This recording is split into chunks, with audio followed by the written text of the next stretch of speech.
তারা সলে আলাইহিস সালামকে বললো, সলে তুমি পাগল, তুমি জাদুকর, তুমি যে আল্লাহর কথা বলছো আমরা মানবো এক শর্তে, যদি এই পাহাড়ের ভেতর থেকে 10 মাস গর্ভধারিণী একটা উট যদি বের করে আনতে পারো, এমন একটা শি ক্যামেল উট যদি বের করে আনতে পারো, যেই উটের পেটের ভেতরে একটা বাচ্চা থাকবে এবং উটটা পাহাড় থেকে বের হয়েই বাচ্চা ভূমিষ্ঠ করবে, এরপরে উটের দুধ যেন আমরা খেতে পারি, তুমি যদি এটা দেখাইতে পারো তাহলে বুঝবো তুমি সত্য নবী।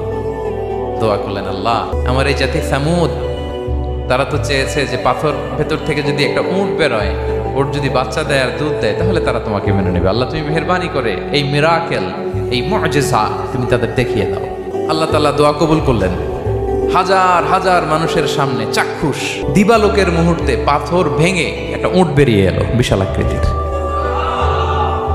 এবং 10 মাস গর্ভধারিণী উট, সাথে সাথে এই উট বেরিয়ে বাচ্চা প্রসব করলো এবং সাথে সাথে এই ওলান থেকে উটের দুধ বেরোতে লাগলো। হাজার হাজার লোক এটার ওলান থেকে দুধ নিয়ে তারা তৃপ্ত হল। আচ্ছা, এই মুহূর্তে তাদের কি করা উচিত ছিল বলেন তো? আশহাদু আল্লা ইলাহা ইল্লাল্লাহ ওয়া আশহাদু আন্না মুহাম্মাদুর রাসূলুল্লাহ ওয়া আশহাদু আন্না সালিহান নাবিয়ুল্লাহ, এটা পড়া দরকার ছিল না?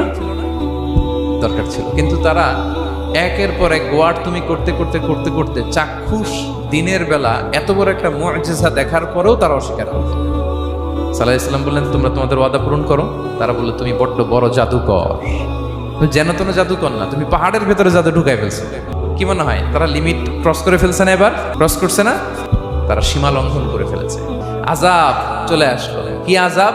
আর্থকোয়েক আর রাজফা, পুরো ভূখণ্ড কেঁপে উঠলো। কেঁপে ওঠার সাথে সাথে সব মাটিতে পড়ে গেল।